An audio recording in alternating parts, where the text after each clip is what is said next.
গত বৃহস্পতিবার দিবাগত শেষ রাতে রংপুরে এক হিন্দু ফ্যামিলিকে এক বানিয়ারা নৃশংসভাবে হত্যা করা হয়েছে। আমি তীব্র নিন্দা জানাই এই খুন হওয়াতে। দয়া করে আমার দেশবাসী যারা আছেন তাদের বলতেছি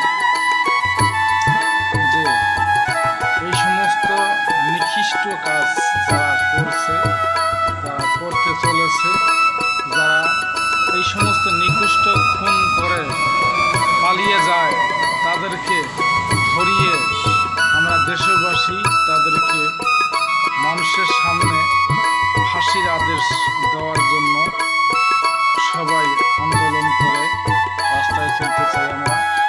আর দ্বিতীয়ত এইরকম কোনো নৃশংস খুন যেন না হয়। ভাই, এই যে বাচ্চাটা ঘরে শুয়েছিল তাকে গামছা দিয়ে মরিয়ে বালির চাপা দিয়ে মারা হয়েছে এবং ওর বোনটাকে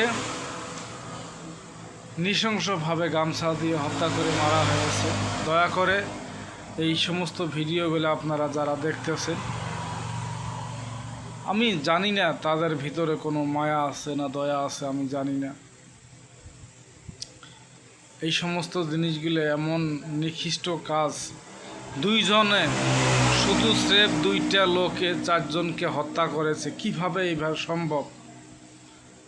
ওরা চারজন, ওরা দুইজন, কিভাবে সম্ভব এই চারজনকে হত্যা করার? এটা আমার দেশবাসীর কাছে বিচার চাই।